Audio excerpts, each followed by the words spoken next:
வணக்கம். எழுத்து சித்தர் ஐயா பாலகுமாரனுடைய ஒரு புக்கு படிச்சுட்டு இருந்தேன். பிரச்சனைகளை பற்றி எழுதியிருந்தாங்க.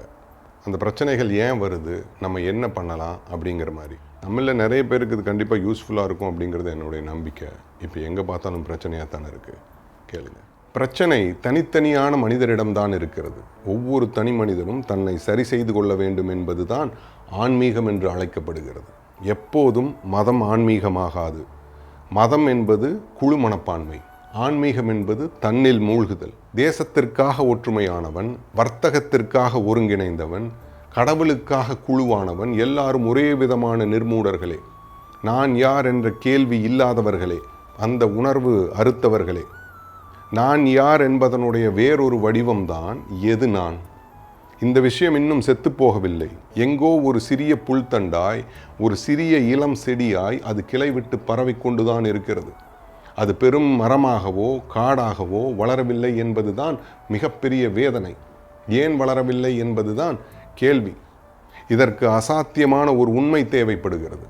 குழுவாக இருக்கிற போது அந்த உண்மை மறைக்கப்பட்டுவிடும், காது கேட்காமல் அடைக்கப்பட்டுவிடும். உண்மை அறிந்து கொள்ளப்படாததற்கு காரணம் மனிதருள் நேர்மை இல்லை. ஒவ்வொரு தனி மனிதருள்ளும் நேர்மை இல்லை.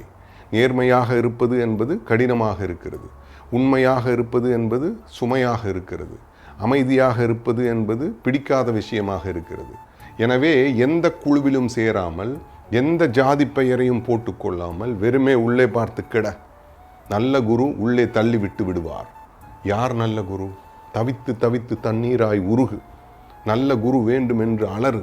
உன் அலறலும் அழுகையும் உனக்கு நல்ல குருவை கொண்டு வந்து சேர்க்கும். மற்றபடிக்கு கள்ளத்தனம் செய்பவரை கண்டால் வெட்கி நகர்ந்து விடுவாய்.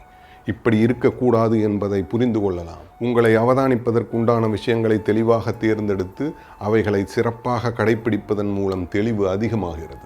குழுவாக இருக்கிற போது அவர் எழுத்த பக்கம் நீயும், நீ எழுத்த பக்கம் அவரும் ஆட வேண்டி இருக்கிறது. தனியாகத்தானே பிறந்தாய், தனியாகத்தானே சாக போகிறாய். எனவே தனியாகவே போராடு. யாரும் இல்லை என்பதை புரிந்து கொள்.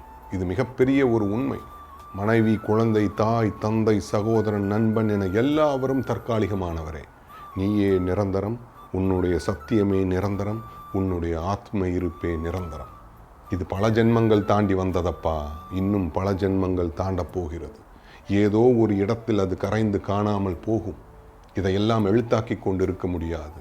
அந்த ஆள் நடிகரானதற்கும், அந்த ஆள் பெரிய அதிகாரியானதற்கும், அந்த ஆள் பெரிய ஓவியரானதற்கும், இந்த ஆள் கூலி தொழிலாளியாய் வாழ்வதற்கும் என்ன காரணம் இருக்க முடியும்? எந்த காற்றோ தூக்கியது, எந்த காற்றோ அழுத்தியது, எந்த காற்றோ எதனால், ஏன், எப்படி?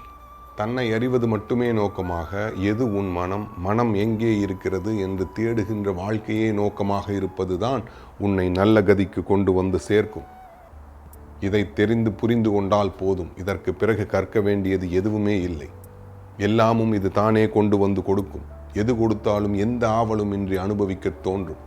எங்கே எங்கே என்று அலையாது வந்தவை வரவில் வைக்கப்படும். வராதவை பற்றி ஞாபகமே இருக்காது. அடடா, என்ன அமைதி இது, என்ன சந்தோஷம் இது, என்ன நிறைவு இது. இது போதும் என்று இருப்பதற்கு என்ன வேண்டி இருக்கிறது? யார் தருவார்கள்?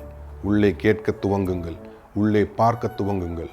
பிரச்சனை தனித்தனியான மனிதரிடம்தான் இருக்கிறது. ஒவ்வொரு தனி மனிதனும் தன்னை சரி செய்து கொள்ள வேண்டும். ஒரு பாறையின் மீது நின்று வெட்ட வெளி பார்த்து கத்துவது போல என் விஷயத்தை சொல்லி முடித்து விட்டேன். காதுள்ளோர் கேட்க கடவர். இந்த பதிவையும் நம்ம முண்டாசு கவி வார்த்தையை வச்சே முடிக்கணும்னு நினைக்கிறேன். இங்கே அமரர் சங்கம் தோன்றும், மங்கும் தீமை பொங்கும் நலமே. My name is Niyas Basheer.